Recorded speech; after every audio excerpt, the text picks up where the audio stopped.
Hello दोस्तों, नमस्कार। मैं हूं पवन। YouTube के इस नए चैनल पवन इन्फोटेक में आपका हार्दिक स्वागत है। दोस्तों, आज के इस वीडियो में हम बात करने वाले हैं माइक्रोसॉफ्ट ऑफिस पावर पॉइंट की। पावर पॉइंट प्रेजेंटेशन बनाने वाला एक शक्तिशाली प्रोग्राम है। चूँकि इसका नाम ही पावर पॉइंट है, इसी से पता लगता है कि इसके अंदर बहुत सारी शक्तियाँ समाहित हैं। तो चलिए सबसे पहले हम यह समझ लें पावर पॉइंट क्या है। पावर पॉइंट प्रेजेंटेशन तथा स्लाइड शो बनाने वाला MS ऑफिस का एक भाग है, जिसका उपयोग सेमिनार, असेंबली, ट्रेनिंग इत्यादि में प्रेजेंटेशन बनाने के लिए किया जाता है। दूसरे शब्दों में कहें तो प्रेजेंटेशन के द्वारा आप किसी भी स्कूल, कॉलेज, कंपनी, प्लान या फिर अपनी आइडिया को लोगों को शेयर करने का एक स्लाइड तैयार करते हैं। स्लाइडों के समूह को प्रेजेंटेशन कहते हैं, जिसके माध्यम से आप अपनी बात को किसी भी व्यक्ति को बहुत ही आसानी से समझा सकते हैं। या दूसरे शब्दों में कह लिया जाए तो किसी भी वस्तु, विशेष स्थान या किसी भी स्थान के बारे में संपूर्ण जानकारी आप स्लाइड टू स्लाइड यानी कि एक एक पेज के माध्यम से बारीकियों से उसे समझा सकते हैं, जिस समुचित भाग को प्रेजेंटेशन कहते हैं। वास्तव में कहा जाए तो कंपनी में या फिर मॉल में या कहीं पर भी प्रेजेंटेशन दिखाना हो, यानी कि किसी विशेष व्यक्ति के बारे में सारी जानकारियां किसी को बतानी हो, तो आप प्रेजेंटेशन का उपयोग कर सकते हैं। अब प्रेजेंटेशन में ध्यान देने वाली बात यह है कि YouTube पर बहुत सारे लोग प्रेजेंटेशन पे वीडियो बनाए हुए हैं या माइक्रोसॉफ्ट ऑफिस पावर पॉइंट पे बनाए हुए हैं। क्योंकि वीडियो सबकी सही है, वैसे ही मेरी भी वीडियो है, बिल्कुल पावर पॉइंट की ही होगी, वही पावर पॉइंट जो माइक्रोसॉफ्ट ने लॉन्च किया हुआ है। लेकिन इस वीडियो को ध्यान से देखेंगे तो इस वीडियो को पाएंगे कि इसमें स्टेप बाय स्टेप को समझाया गया है। यदि ऐसा नहीं है तो आप YouTube पे जाइए और पावर पॉइंट से संबंधित सारी वीडियो को क्रम से एक दिन देख जाइए, फिर आपको यकीन होगा कि अन्य यूट्यूबर की वीडियो और इस वीडियो में क्या अंतर है। तो मैं आपसे एक दरख्वास्त करूंगा कि एक बार जरूर सबकी वीडियो देखिए, और अगर जो हमारी वीडियो से लाभ हो रहा है और पसंद आ रहा है हमारा वीडियो या हमारी लैंग्वेज, तो आप हमारे चैनल को सब्सक्राइब कर लीजिए और वीडियो को लाइक कीजिए और इस वीडियो को ज़्यादा से ज़्यादा शेयर कीजिए, ताकि ज़्यादा से ज़्यादा लोग सीख सकें। क्योंकि यूट्यूब पर वीडियो तो लाखों की संख्या में बनते हैं, रोज़ बनते हैं, लेकिन उस पर उतना बारीकियों से नहीं देखा जाता। सिर्फ पावर पॉइंट आए, पावर पॉइंट शुरू किए, ये किए, वो किए, फलाना ढिमका कुछ भी बना के चले जाते हैं। ऐसा नहीं। पावर पॉइंट क्या है, पावर पॉइंट कैसे स्टार्ट करते हैं, उस पर कैसे कार्य करते हैं, इन सारी चीज़ों को ध्यान में रखते हुए इस चैनल पे वीडियो बनाई जाती है। तो ध्यान रहे कि वीडियो को शुरू करने से पहले मैं बता दूं, यदि आपने अभी तक हमारे चैनल को सब्सक्राइब नहीं किया है तो सब्सक्राइब कर लीजिए और कॉपी और पेन साथ में लेकर रखिए, क्योंकि इस प्रेजेंटेशन या फिर इस वीडियो को देखने के साथ साथ मैं आपके थ्योरी सिलेबस को भी पूरी करवा देता हूं। क्योंकि जब मैं पावर पॉइंट को स्टार्ट करूंगा तो उसको चालू करने के बहुत सारे तरीके, उसके प्रत्येक भाग को मैं दिखाऊंगा, और साथ ही साथ मैं बहुत ही बारीकी से स्लो मोशन में बताऊंगा, जिसकी मदद से आप प्रत्येक स्टेप के नाम को लिख सकते हैं और उसके बारीकियों को भी समझ सकते हैं। तो चलिए शुरू करते हैं।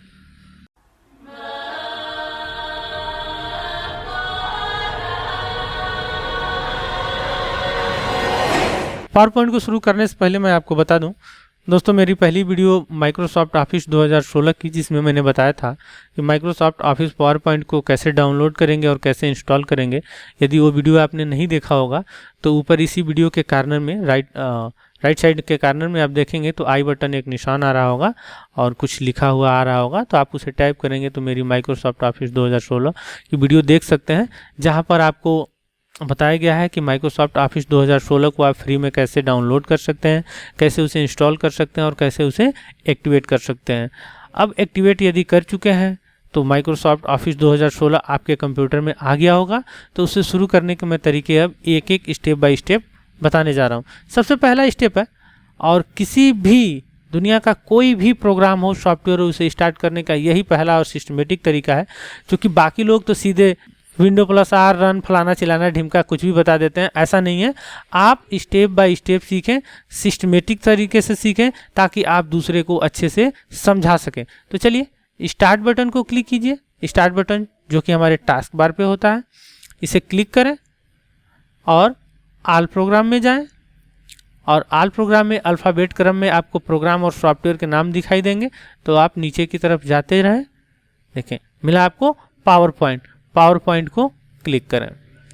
पावर पॉइंट को जैसे ही क्लिक करते हैं तो पावर पॉइंट का फर्स्ट स्क्रीन आपके सामने खुलकर आ जाता है। क्योंकि दोस्तों यहाँ पे फिर मैं आपको बताना चाहूँगा, यही पावर पॉइंट को स्टार्ट करने के तरीके आपको बेसिक्स सिंपल कहें तो यूट्यूब पे वैसे ही बस पावर पॉइंट पहले से ही शुरू करके रखते हैं यूट्यूबर्स, और तुरंत उसकी वीडियो पे उस पर वीडियो बनाना शुरू कर देते हैं और चिल्लाना शुरू कर देते हैं। ऐसा नहीं है।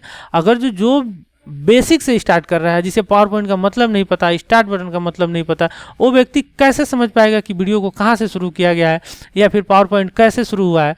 तो ध्यान रखिएगा इन सभी बातों का कि ये आप सीख कर भविष्य में वैसे ही दूसरे को समझाइएगा। ऐसा नहीं कि बस पावर पॉइंट का हमने स्टार्ट कर दिया, वहाँ से वीडियो रिकॉर्ड किया और दूसरे को बताना शुरू कर दिया, नहीं। तो पॉइंट पे आते हैं। तो ये हमारा फर्स्ट स्क्रीन है पावर पॉइंट का। तो सबसे पहले देखें तो कुछ इधर साइड में टास्क हैं और यहाँ पर भी आपको टास्क दिख रहा है। ये सुबह का 9:06 हो रहा है। तो यहाँ पे देखिए ऊपर माइक्रोसॉफ्ट ने हमें गुड मॉर्निंग कहा है। ये समय के साथ साथ ऑटोमेटिक बदलता रहता है। दोपहर में अगर जो आप इसे ओपन करेंगे तो गुड आफ्टरनून, और शाम को यदि ओपन करते हैं तो यह गुड इवनिंग शो करता है। उसके नीचे बात कर लें तो सबसे पहले देखिए ब्लैंक प्रेजेंटेशन। ब्लैंक बिल्कुल खाली प्रेजेंटेशन, यानी कि आप शुरू से प्रेजेंटेशन बनाना चाहते हैं। और उसके साइड में देखें तो और भी लेआउट्स आपको मिल रहा है, ये बने बनाए। देखिए यहाँ पे ब्लैंक नज़र आ रहा है, कोई कलर नहीं है। यहाँ पे देखिए रेड कलर में नज़र आ रहा है, इसमें कुछ बने बनाए विकल्प मिल रहे हैं। और दूसरे वाले को देखें तो इसमें भी वही है। फिर तीसरे वाले को देखें तो इसमें भी अलग स्टाइल बना हुआ है। ऐसे बहुत सारे स्टाइल्स बने हुए हैं। आप चाहते हैं और अधिक थीम तो मोर थीम का उपयोग कर सकते हैं। नीचे आए तो रिसेंटली तत्काल में आपने जो काम किया होगा, तो ध्यान रहे दोस्तों ये पहली बार हमने पावर पॉइंट के प्रोग्राम को ओपन किया हुआ है, तो रिसेंटली नहीं आएगा। तो रिसेंटली के लिए जब हम इस पर कार्य कर लेंगे और इसे सेव कर लेंगे तो ये आपके विंडो पर इस विंडो में दिखाई देने लगेगा। दूसरा विकल्प हमारा दिख रहा है पिन। यदि कोई प्रेजेंटेशन आप बनाए हुए हैं और उस प्रेजेंटेशन को आप चाहते हैं कि पिन करके रखें, जब ओपन करें तो यहाँ पे अलग नज़र आए, तो आप उसे पिन कर सकते हैं। अगली बार हम आपको सिखाएंगे कि कैसे पिन करते हैं। तो फिलहाल हमने सीखा कि यहाँ पे ब्लैंक प्रेजेंटेशन को हमको ले लेना है और रिसेंट में क्या होता है और पिन में क्या होता है। यहीं पर पावर पॉइंट टास्क की तरफ देखें तो पहला हमारा पॉइंट नज़र आ रहा है होम, तो होम के अंतर्गत ये नज़र आ रहा है। दूसरा विकल्प आ रहा है हमारा न्यू की मदद से आप नया प्रेजेंटेशन अपनी इच्छा अनुसार इसमें से चूज कर सकते हैं। जैसे देखिए सबसे पहला विकल्प आ रहा है ब्लैंक प्रेजेंटेशन और उसके नीचे बने बनाए विकल्प आ रहे हैं, जिसमें से भी आप प्रेजेंटेशन को ले सकते हैं। हो सकता हो दोस्तों इसमें से कई प्रेजेंटेशन आपके कंप्यूटर के स्क्रीन पर न दिखाई दे रहे हों, तो ध्यान रहे दोस्तों हमारा कंप्यूटर इस वक्त इंटरनेट से जुड़ा हुआ है। क्योंकि जब से 2007 के बाद से जितने भी ऑफिस के वर्जन आए हैं, जैसे 2010, 2013, 2016, 2019, ऑफिस 365, लिब्रे, ये सब ऑनलाइन आधा से अधिक वर्क करते हैं। अगर जो आप इंटरनेट से जुड़े रहेंगे तो उससे जुड़े विकल्प अपने आप ही आपके कंप्यूटर में आने शुरू हो जाएंगे। तो चलिए अगला विकल्प देख लेते हैं ओपन के अंतर्गत आप पहले से यदि प्रेजेंटेशन बना के रखे हैं तो आप उसे ओपन कर सकते हैं। तो चूंकि मैं ओपन को अभी छोड़ रहा हूं क्योंकि मैं पहली बार पावर पॉइंट को ओपन किया हूं, तो इन सब चीज़ों से कोई लेना देना नहीं है। नीचे आते हैं अकाउंट्स को क्लिक करके आप यह जान सकते हैं कि हमारा पावर पॉइंट का कौन सा वर्जन है और वह एक्टिवेट है कि नहीं है। तो यहाँ पे सामने नज़र आ रहा होगा office product activated Microsoft office professional plus 2016। Side में है तो अकाउंट के बारे में कुछ जानकारी है, इसे हम व्यवस्थित रूप में सीखेंगे। फिलहाल हम सिर्फ लेआउट के बारे में बात कर रहे हैं, स्ट्रक्चर की, इसका स्ट्रक्चर कैसा है, मतलब दिखता कैसा है और इसका मतलब क्या है। नीचे उसके आए तो हमें फीडबैक मिलता है। फीडबैक में हम चाहें तो माइक्रोसॉफ्ट को अपना फीडबैक यानी कि अपनी गतिविधि भेज सकते हैं कि मुझे पसंद आया या फिर नहीं पसंद आया, फिर कोई सुझाव है इसमें कुछ कमी रह गई हो तो आप सुझाव दे सकते हैं। लेकिन ध्यान रहे इसके लिए आपको साइन इन करना होगा माइक्रोसॉफ्ट अकाउंट में, वो मैं आपको आगे सिखाऊंगा। आगे बढ़ते हैं। अगला विकल्प आता है हमारा ऑप्शन। ऑप्शन की मदद से पावर पॉइंट में हम अपनी इच्छानुसार विकल्प को जोड़ सकते हैं, हटा सकते हैं, और जो भी डिफ़ॉल्ट तरह की सेटिंग होती है उनमें हम चेंजिंग कर सकते हैं, कस्टमाइज कर सकते हैं। तो हम इसके बारे में अभी नहीं सीखने वाले हैं, क्योंकि अभी तो हम पावर पॉइंट को समझ रहे हैं। तो फिलहाल हम यहाँ पर ओके या कैंसिल दोनों कर लें, कोई अर्थ नहीं है। फिलहाल हम ओके कर देते हैं, वो गायब हो गया। पुनः हम चलते हैं फाइल के अंतर्गत। तो फाइल में देखें सेम वही विकल्प आ रहे हैं, कुछ विकल्प बढ़े हुए हैं क्योंकि हमने दूसरे विकल्प को लिया था। तो उसके लिए आप ब्लैंक प्रेजेंटेशन को क्लिक कर दें। जैसे ही आप ब्लैंक प्रेजेंटेशन को क्लिक करते हैं तो अब हमारा पावर पॉइंट का मेन विंडो आपके कंप्यूटर स्क्रीन पर खुलकर आ चुका है। ध्यान देने की बात है दोस्तों कि जब हमारा पावर पॉइंट का मेन विंडो कंप्यूटर स्क्रीन पर आ जाता है तो अब इसको हम लेआउट भी बोल सकते हैं, यानी कि पावर पॉइंट का लेआउट कैसा होता है। तो देखिए दोस्तों, माइक्रोसॉफ्ट ऑफिस के जितने भी वर्जन होते हैं उसमें सबसे ऊपरी पट्टी title bar, quick access toolbar, tab, ribbon और उसके डॉक्यूमेंट या फिर प्रेजेंटेशन, स्लाइड, शीट्स वगैरह आ जाते हैं। तो चलिए पावर पॉइंट को बारीकी से समझ लेते हैं कि पावर पॉइंट के लेआउट में क्या क्या दिखता है और क्या क्या ज़रूरी चीज़ें हैं। ज़रूरी चीज़ों की बात कर लें तो लेआउट तो हर किसी को ही आना चाहिए कि ये सभी के सभी जो विकल्प दिखाई दे रहे हैं इन सब का क्या अर्थ है। तो चलिए स्टार्ट करते हैं सबसे ऊपर से। सबसे ऊपर पॉइंट किया जाए तो सबसे ऊपरी पट्टी को बोलते हैं टाइटल बार। टाइटल बार खुले हुए सॉफ्टवेयर, प्रोग्राम या उसके पेज का नाम प्रदर्शित करता है। तो आप देख पा रहे होंगे कि प्रोग्राम का नाम नज़र आ रहा है पावर पॉइंट और प्रेजेंटेशन 1। प्रेजेंटेशन 1 की बात कर लें तो नीचे की तरफ आके देखें तो ये टोटल पेज जो हमें दिख रहा है, इस टोटल पेज को हम बोलते हैं स्लाइड। और कई स्लाइड जब एक साथ मिलते हैं तो प्रेजेंटेशन का निर्माण करते हैं। नहीं समझ में आया? चलिए थोड़ा सा और साइड में चलते हैं। साइड में देखें तो एक पेन नज़र आ रहा है, टास्क पेन भी बोलते हैं। ये स्लाइड या आउटलाइन भी हुआ है। इसे छोटे छोटे थंबनेल के रूप में हम स्लाइड को देखते हैं। जैसे अभी हमारे पास एक पेज है, पुनः हम एक और पेज ले सकते हैं, 2 हो जाएगा, पुनः एक और ले सकते हैं, 3 हो जाएगा। तो इस तरह एक एक पेज को हम स्लाइड बोलते हैं। और जितने पेज जब मिल जाते हैं, जितने भी होते हैं, 1, 2, 5, 8, 10, 100 जितनी भी संख्या में हो, उन समुचित को हम प्रेजेंटेशन बोलते हैं। चूँकि अभी यह सेव नहीं है हमारा स्लाइड, इसलिए यहाँ पे आपको प्रेजेंटेशन 1 नज़र आ रहा है।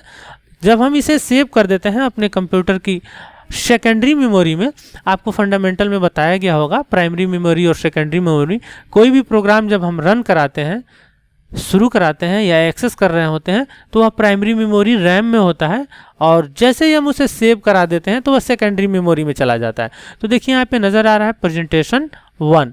चलिए सबसे पहले हम इसे सेव करना सीख लेते हैं। तो इसी टाइटल बार के ऊपर देखें राइट साइड कॉर्नर में, तो यहाँ से यहाँ तक इस समुचित को बोलते हैं क्विक एक्सेस टूल बार। इन समुचित को बोलते हैं क्विक एक्सेस टूल बार। इसमें सबसे पहला विकल्प आपको नज़र आ रहा है सेव। सेव का शॉर्टकट होता है Ctrl+S। तो यहाँ पे सेव को क्लिक करें। सेव को क्लिक करते ही सेव का यहाँ पे विंडो नज़र आने लगता है। अब सेव या फिर सेव एज दोनों का उपयोग कर सकते हैं, सेम है, कोई अंतर नहीं है। अब इसमें सेव कहाँ करना चाहते हैं? रिसेंटली, डेस्कटॉप पर, ID डेस्कटॉप का एक फोल्डर है डेस्कटॉप पर, या पावर पॉइंट का एक फोल्डर बना के हमने रखा है उसमें, या वन ड्राइव में। वन ड्राइव पर भी हम मजीद बात आगे करेंगे। दिस पीसी इस कंप्यूटर के अंदर, या कोई विशेष प्लेस है वहाँ रखना चाहते हैं या ब्राउज करना चाहते हैं। तो फिलहाल हम रिसेंट को क्लिक करके डेस्कटॉप को पसंद कर लेते हैं। डेस्कटॉप को पसंद करने के बाद ध्यान दीजिएगा दोस्तों, इस प्रेजेंटेशन को आप कहाँ सेव करना चाहते हैं, आप अपनी इच्छा अनुसार अपने फोल्डर का चुनाव करें या डायरेक्टरी का, या फिर अपने ड्राइव का चुनाव कर लें। तो फिलहाल मैं डेस्कटॉप पे इसे सेव करने वाला हूं, और यहाँ पे फाइल नेम प्रेजेंटेशन 1। तो प्रेजेंटेशन 1 में मैं अपनी इच्छा अनुसार नाम देना चाहता हूं, जैसे पवन इन्फो टेक।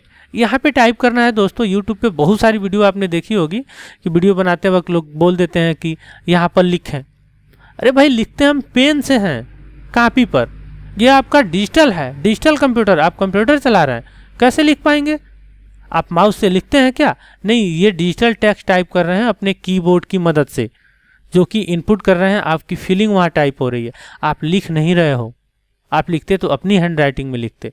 तो ध्यान दीजिएगा दोस्तों, हम टाइप करते हैं तो हमने फाइल नेम को यहाँ पर टाइप कर लिया। ठीक उसके नीचे बात करें तो सेव एज टाइप, इसके ड्रॉप डाउन बटन को जब हम क्लिक करते हैं तो इसके बहुत सारे विकल्प खुल कर आते हैं। यानी कि यह जो फाइल नेम आपने अभी टाइप किया है पॉन इन्फोटेक और जो प्रेजेंटेशन आपका है उसे किस फॉर्मेट में आप सेव करना चाहते हैं। पावर पॉइंट प्रेजेंटेशन जो कि इसका डिफ़ॉल्ट रहता है, उसके बाद से मैक्रोज के रूप में सेव कर सकते हैं। पावर पॉइंट 97 2003 प्रेजेंटेशन, यानी कि कोई व्यक्ति ऑफिस 2003 2007 या फिर 2097 95 कोई भी चला रहा है तो आप उसके लिए सेव कर सकते हैं ताकि वो भी इस फाइल को ओपन कर सके। पीडीएफ के रूप में आप सेव करना चाहते हैं तो पीडीएफ का सिलेक्शन करें। यदि आप एक्सप्रेस में करना चाहते हो तो दोस्तों इसके बारे में हम अच्छे से बात करेंगे। फिलहाल आप एक बार ज़रूर इसे चेक कर लीजिएगा कि किस में हम सेव कर सकते हैं। ज़रूरी चीज़ें इसमें होती हैं पीडीएफ, और एक होता है पावर पॉइंट शो, और एक होता है जेपीईजी, और एक होता है एमपीईजी 4। आप वीडियो भी इसमें बना सकते हैं। तो फिलहाल मैं पावर पॉइंट प्रेजेंटेशन ही रखूँगा और इसे सेव को क्लिक कर दूंगा। सेव को क्लिक करते ही देखेंगे कि टाइटल बार पे इस प्रेजेंटेशन का नाम बदल गया है। अब यह हमारे कंप्यूटर की सेकेंडरी मेमोरी में स्टोर हो गया है, जहां से हम पुनः इसे ओपन कर सकते हैं।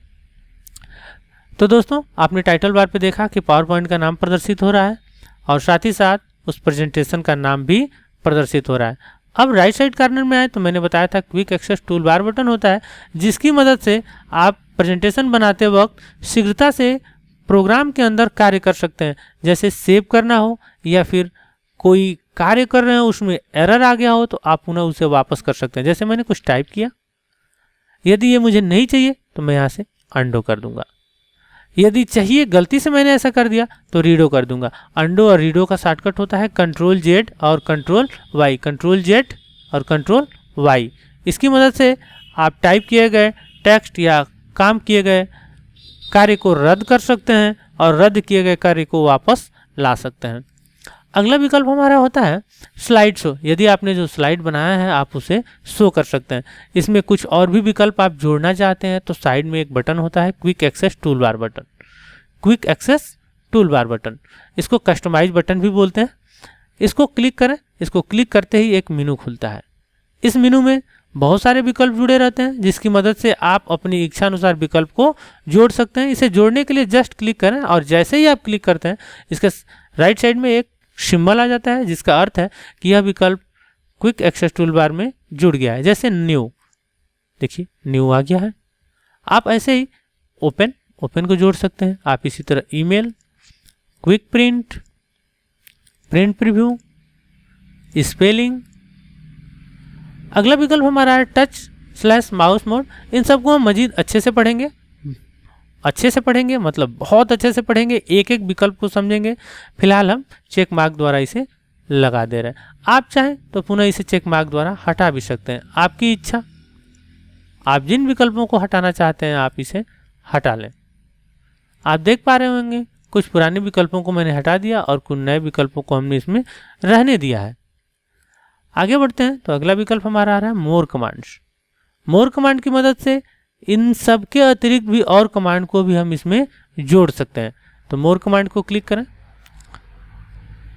और यहाँ पे पहले से ही देखिए कट, कॉपी, ये बुलेट्स ये सब बने हुए। जैसे कॉपी चाहिए तो कॉपी को सिलेक्ट करें, ऐड को क्लिक करें, देखें यहाँ पे आ गया है। ओके करें। अब पाएंगे यहाँ पे देखिए कॉपी विकल्प आ गया। हाईलाइट नहीं हो रहा है तो किसी विकल्प को आप सिलेक्ट कर लें, तब आप देखेंगे यह हाईलाइट हो जाएगा। यदि इन सब के अतिरिक्त भी आप और कमांड जोड़ना चाहते हैं तो मोर कमांड को क्लिक करें और चूज कमांड फ्रॉम में पॉपुलर कमांड को ऑल कमांड में बदल दें। अब पावर पॉइंट के अंतर्गत सभी के सभी कमांड यहाँ पे आपको दिखाई देने लगेंगे। आप जो चाहें वो command quick access toolbar में जोड़ सकते हैं। तो फिलहाल इसे हम कैंसिल करते हैं। अगला इसमें विकल्प आता है हमारा आखिरी, show below the ribbon. Ribbon के नीचे इसे दिखा सकते हैं। अभी हम रिबन की बात करेंगे, फिलहाल हम देख लेते हैं। यहाँ पर जो भी आपके सामने नज़र आ रहा है ठीक इसके नीचे आ जाएगा।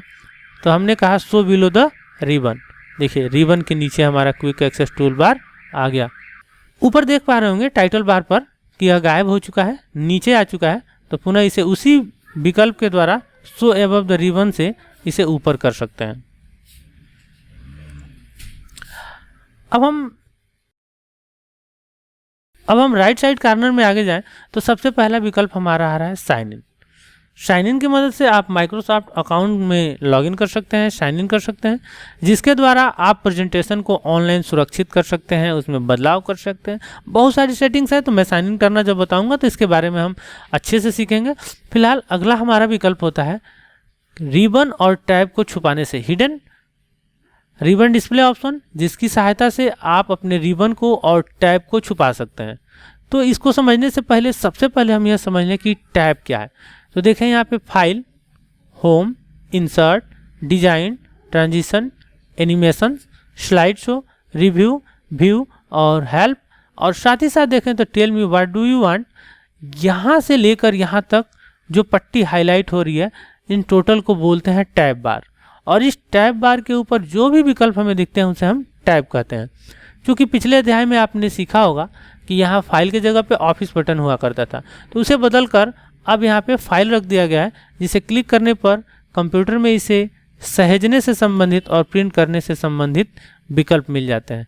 तो इस विकल्प को फाइल मेनू या फाइल टैब कहते हैं। वास्तव में कहा जाए तो यह टैब ही है। तो इसे file tab, home tab, insert tab, design tab, transition tab, animation tab, slide show tab, review tab, view tab, help tab और tell me what do you want search tab. और आगे बढ़े तो शेयर है, इसे आप साझा भी कर सकते हैं। तो ध्यान रहे दोस्तों, साझा करने के लिए आपके पास इंटरनेट होना चाहिए और आप माइक्रोसॉफ्ट अकाउंट में साइन इन होने चाहिए। ठीक उसके नीचे देखें तो किसी भी टैब को जब हम क्लिक कर रहे हैं तो एक चौड़ी सी पट्टी खुलकर आ रही है। इस पट्टी को बोलते हैं हम रिबन। रिबन का मतलब ही है एक पट्टी। तो ये पट्टी जैसे ही जिस टैब को हम क्लिक करते हैं तो उस टैब में एक जैसे कार्य करने वाले विकल्पों को अलग अलग ब्लॉक या ग्रुप में रखा गया होता है और उन्हीं ग्रुपों को समुचित मिलाकर एक टैब बना होता है। जैसे होम टैब, होम घर, प्राथमिक चीज़ें जैसे कि हमें लेआउट तैयार करना हो, कलर करना हो, फॉन्ट की स्टाइल बदलनी हो, फॉन्ट की साइज बढ़ानी हो, घटानी हो, डायरेक्शन चेंज करना हो, शेप बनाना हो, तो होम के अंतर्गत सभी के सभी विकल्पें ये मिल जाती हैं। और उन सभी विकल्पों की अलग अलग कैटेगरी होती है, जिनको अलग देखें यहाँ पे सेपरेटर के माध्यम से बांटा गया है और इनका अलग अलग नाम दिया गया है, जिन्हें हम ब्लॉक बोलते हैं या ग्रुप बोलते हैं।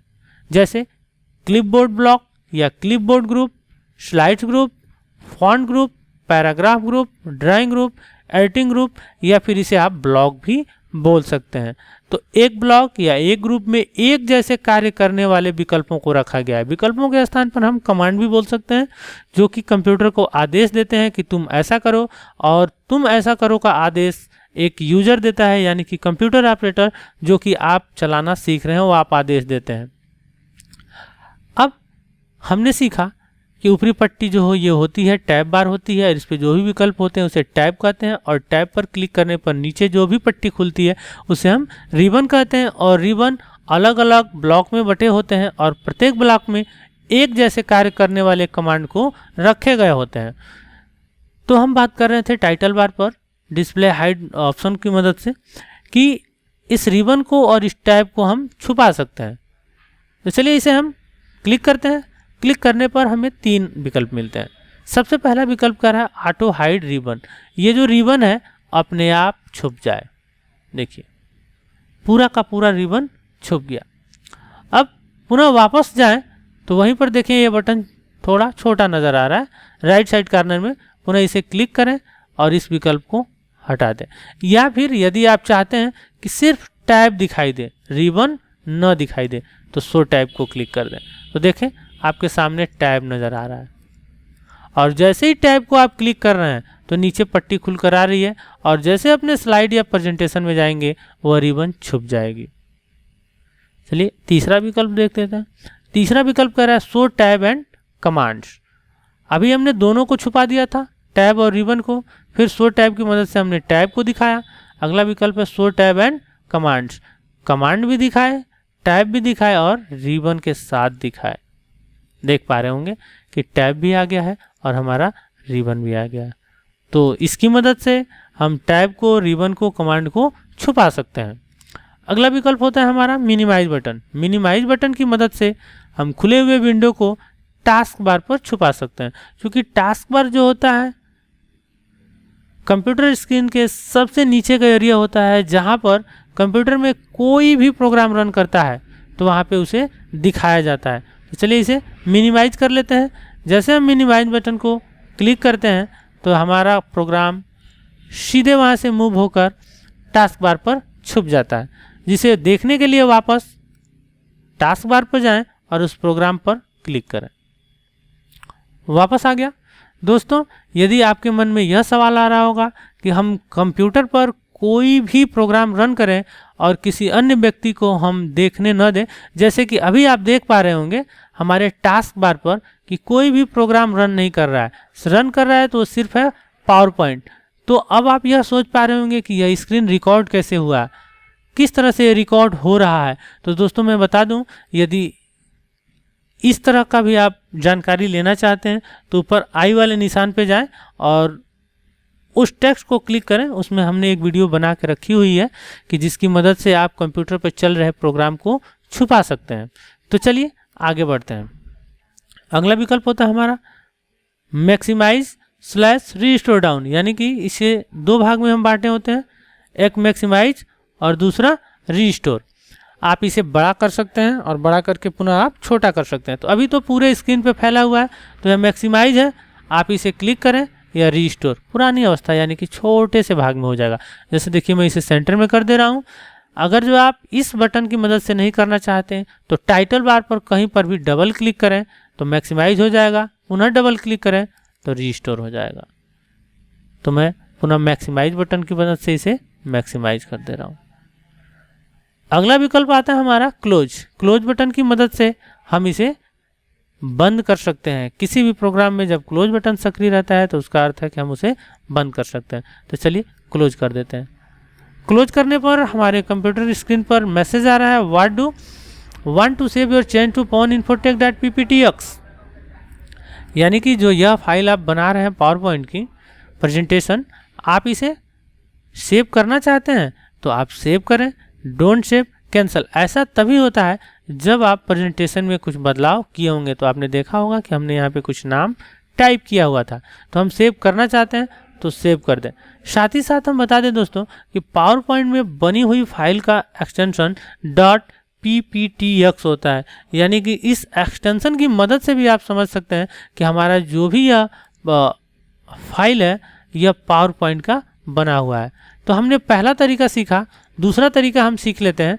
दूसरा तरीका के लिए स्टार्ट बटन को क्लिक करें और सर्च बॉक्स में अपने प्रोग्राम या सॉफ्टवेयर का नाम टाइप करें, पावर पॉइंट। आप देख पा रहे होंगे फर्स्ट आ रहा है पावर पॉइंट, इसे क्लिक करें। देखिए हमारा पावर पॉइंट खुलकर आ चुका है। तो इसमें सबसे पहले मुझे लेना है ब्लैंक प्रेजेंटेशन। उससे पहले मैं बता दूं दोस्तों कि फर्स्ट स्टेप में मैंने आपको सिखाया था कि यदि कोई भी प्रेजेंटेशन आप बनाते हैं और उसे सेव कर लेते हैं तो वह रिसेंटली आपको नज़र आने लगता है। तो यदि आप उसी पेज पर काम करना चाहते हैं तो इसे क्लिक करें। यदि नया प्रेजेंटेशन चाहते हैं तो ब्लैंक प्रेजेंटेशन या कलरफुल प्रेजेंटेशन ले सकते हैं। तो फिलहाल मैं दूसरे वाले पे काम करना चाहता हूँ तो दूसरे वाले प्रेजेंटेशन को ही मैं क्लिक करूँगा। यही प्रेजेंटेशन था, हमने दो तरीका सीख लिया है और साथ ही साथ हमने टाइटल बार को कम्प्लीटली समझ लिया है। यदि इससे जुड़ा हुआ कोई भी आपके पास क्वेश्चन हो तो स्क्रीन पे दिखाए गए ईमेल आईडी पर आप हमें ईमेल कर सकते हैं। और यदि आपको ईमेल करना या ईमेल बनाना नहीं आता है तो ऊपर आई वाले निशान को क्लिक करें और वहाँ पे ईमेल आईडी बनाना बहुत ही बारीकी से बताया गया है, जिसकी मदद से हम गारंटी देते हैं कि आप ईमेल बनाना सीख जाएंगे। चलिए आगे बढ़ते हैं। उसके ठीक नीचे मैंने अभी बताया था आपको टैब बार और रिबन, ये इसके बारे में मैंने गारंटली आपको बहुत ही अच्छे से बता दिया है। इसमें यदि कोई आपको डाउट होगा तो आप मुझसे पुनः कमेंट करके पूछ सकते हैं। ध्यान रहे कमेंट करने के लिए आप ईमेल से ही हमें कमेंट कर सकते हैं। चलिए उसके नीचे आते हैं। तो उसके ठीक नीचे जब हम आए तो यहाँ पे देखिए स्लाइड का शॉर्टर व्यू, छोटा छोटा व्यू थंबनेल के रूप में नज़र आता है, या फिर आउटलाइन कह लीजिए या डॉक्यूमेंट मैप कह लीजिए। जितने भी स्लाइड्स बने होते हैं जो एक्टिव होते हैं उनको सेंटर में यहाँ पे दिखाया जाता है, जो कि कैनवास की तरह है, यानी कि हम इस पर काम कर रहे होते हैं। और बाकी इनके साथ जुड़े हुए स्लाइड्स को यहाँ पर दिखाया जाता है और स्लाइड के समुचित रूप को प्रेजेंटेशन कहते हैं। अब एक स्लाइड जो ये बॉक्स आपको नज़र आ रहा है, इस बॉक्स को बोलते हैं स्लाइड। और इस स्लाइड के अंतर्गत अगर जो आप देखें तो आपके पास दो बॉक्स नज़र आ रहे हैं, 1 और 2। इन दोनों बॉक्स में अब ध्यान से समझना आपको, इन दोनों बॉक्स को बोलते हैं प्लेस होल्डर। क्या बोलते हैं? Place holder. इस प्लेस होल्डर को आप कहीं पर मूव करना चाहते हैं, ऊपर नीचे करना चाहते हैं, तो ऊपर की तरफ ये डॉट डॉट लाइनें जो आपको नज़र आ रही हैं, यहाँ पर जाएं, अपने माउस पॉइंटर को ले जाएं। जब मूव जैसा आइकन बन जाए, यानी कि 4 मुंह वाला तीर बन जाए, तो उसे बोलते हैं मूव बटन। लेफ्ट बटन दबा के रखें और ऊपर नीचे लेफ्ट राइट जहाँ पर भी जाना हो ले जाएं और फिर लेफ्ट बटन को छोड़ दें। इसकी मदद से आप इसे मूव कर सकते हैं। इसे रिसाइज करना हो, छोटा बड़ा करना हो, तो कॉर्नर में या फिर अप डाउन लेफ्ट राइट कहीं पर भी देखें, यहाँ पे पॉइंट नज़र आ रहा है, इस पॉइंट पर क्लिक करें या फिर पॉइंटर ले जाएं तो रिसाइज बटन बन जाएगा, जिसकी मदद से आप इसे छोटा बड़ा कर सकते हैं। और ऊपर की तरफ जाएं तो यहाँ पे देखिए रोटेशन पॉइंट आपको मिलता है। इस पे जैसे ही अपना माउस पॉइंटर ले जाते हैं तो पॉइंटर का शेप बदल जाता है। आप इसे क्लिक करें और किसी भी दिशा में अपने माउस को मूव करें, लेफ्ट बटन दबाएं, आप देखेंगे कि आपका कंटेंट भी उस दिशा में घूम चुका है। ऐसे ही नीचे वाले पॉइंट पर आएँ तो आप देखें तो नीचे भी प्लेस होल्डर है, आप इसकी मदद से भी आगे पीछे कर सकते हैं। तो आपने इसमें सीखा कि प्लेस होल्डर को आप कैसे घुमा सकते हैं, कैसे छोटा बड़ा कर सकते हैं। यदि आप चाहें तो इस प्लेस होल्डर को डिलीट भी कर सकते हैं। तो इसे ऊपर मूव पॉइंट को क्लिक करें और इसे डिलीट की प्रेस कर दें, इससे आप इसे डिलीट भी कर सकते हैं। हम अगले अध्याय में सीखेंगे कि डिलीट करना ही क्यों ज़रूरी है। उसके जब आगे की तरफ हम जाएं तो सबसे नीचे होता है स्टेटस बार। स्टेटस बार पे आपको स्लाइड का नंबर दिखाया जाता है, स्लाइड 1 ऑफ 1, यानी कि इस प्रेजेंटेशन के अंतर्गत हमने एक ही स्लाइड लिया हुआ है और उसी स्लाइड पर हम कार्य कर रहे हैं। हमने चूंकि लैंग्वेज हिंदी लिया हुआ था इसलिए यहाँ हिंदी नज़र आ रहा है, आपके कंप्यूटर में यह इंग्लिश नज़र आ रहा होगा। तो इसके लिए भी यदि आप सीखना चाहते होंगे कि कैसे हम हिंदी में इसमें काम कर सकते हैं और यहाँ पे हिंदी नज़र आए, तो उसके लिए भी मैंने एक वीडियो बना के रखी हुई है, डिस्क्रिप्शन में जाके आप उस वीडियो को देख सकते हैं। और आगे की तरफ जब हम बढ़ते जाते हैं तो हमें अगला विकल्प मिलता है नोट्स की मदद से करंट स्लाइड पर हम नोट टाइप कर सकते हैं। जैसे इसे क्लिक करते हैं तो स्लाइड के ठीक नीचे एक पट्टी नज़र आती है, हमने क्लिक किया, देखिए एक पट्टी आ गई। अब इस पट्टी में इस नोट्स के बारे में टाइप कर सकते हैं, दिस इज फर्स्ट स्लाइड या much more as you like, जो आप चाहें वो आप टाइप कर सकते हैं। आप चाहें तो इसे पुनः से छुपा सकते हैं। अगला होता है कमेंट। आप इस स्लाइड पर कुछ कमेंट देना चाहते हैं तो कमेंट्स को क्लिक करें और जो कमेंट चाहें आप यहाँ पे कमेंट टाइप कर लें। वापस इस टास्क पेन को हटाना चाहते हैं तो यहाँ कैंसिल बटन को क्लिक कर दें। उसका अगला विकल्प हमारा आता है नॉर्मल व्यू, जो कि नॉर्मल व्यू में हमारा स्लाइड नज़र आ रहा है। उसके बाद स्लाइड शॉर्टर, जितने भी स्लाइड्स होंगे छोटे छोटे भाग में आपके कंप्यूटर स्क्रीन पर दिखाई देंगे। यदि आपको सिर्फ इसके बारे में पढ़ना हो, देखना हो, तो अगला विकल्प रीडिंग व्यू होता है, जिसमें सिर्फ आप देख सकते हैं। अगला विकल्प हमारा होता है स्लाइड शॉर्टर। इसकी मदद से आप सभी स्लाइड को शॉर्ट रूप में देख सकते हैं। उसके आगे बढ़े तो स्लाइड शो, आप जो स्लाइड बनाए हैं आप उसे प्ले करके देख सकते हैं। क्योंकि इसमें कुछ भी आपको नज़र नहीं आ रहा होगा क्योंकि हमने कुछ भी स्लाइड में बनाया नहीं है। तो हम अगले अध्याय में सीखेंगे स्लाइड कैसे बनाते हैं। आप क्लिक करते जाएं, आपका स्लाइड एंड हो जाएगा। उसके आगे बढ़ें तो हमारे पास जूम स्लाइडर होता है, जिसकी मदद से आप अपने पेज को बड़ा और छोटा कर सकते हैं। तो बड़ा और छोटा करने के लिए प्लस की तरफ क्लिक करते जाएं और छोटा करने के लिए माइनस को क्लिक करते जाएं। यदि आपने अपने स्लाइड को छोटा या फिर बहुत बड़ा कर दिया है तो उसके अगला विकल्प होता है एक्चुअल करंट विंडो। इसको क्लिक करने से आपका जो भी विंडो है उस विंडो के आकार में आपकी स्लाइड आ जाएगी। तो इस प्रकार दोस्तों हम बात कर लें तो आज के वीडियो में हमने सीखा कि माइक्रोसॉफ्ट ऑफिस पावर पॉइंट क्या है, उसका एक्सटेंशन क्या है, इसका उपयोग कैसे करते हैं और इसका कहाँ पर उपयोग करते हैं। अगले वीडियो में हम बात करेंगे सबसे पहले टाइटल बार के ऊपर क्विक एक्सेस टूल बार के बारे में पूर्णतः, क्योंकि हमने इस वीडियो में टाइटल बार को कंप्लीट किया, मिनिमाइज मैक्सिमाइज क्लोज और show display option ribbon tab को हमने क्लियर किया, और टैब बार को, और साथ ही साथ रिबन और ब्लॉक के बारे में। तो अगले वीडियो में हम सीखेंगे क्विक एक्सेस टूल बार के बारे में, और उसके बाद हम सीखेंगे होम टैब के बारे में। यदि दोस्तों यह वीडियो आपको पसंद आया हो तो आप हमारे चैनल को सब्सक्राइब जरूर कीजिएगा। सब्सक्राइब उस वक्त कीजिएगा जब आपको लगेगा कि इस वीडियो से हमें लाभ मिल रहा है या भविष्य में लाभ हमें मिलेगा। और यदि सब्सक्राइब कर लिए हैं तो बहुत अच्छी बात है, आप इस वीडियो का लाभ ले पा रहे होंगे और आने वाले भी वीडियो का लाभ अवश्य लेंगे। और चैनल को लाइक भी कीजिए और दूसरों में शेयर भी कीजिए, इससे आपका भी ज्ञान बढ़ेगा। तो उम्मीद करते हैं आप ऐसा करेंगे। तो मिलते हैं अगले वीडियो में, तब तक के लिए नमस्कार, जय हिंद, जय भारत।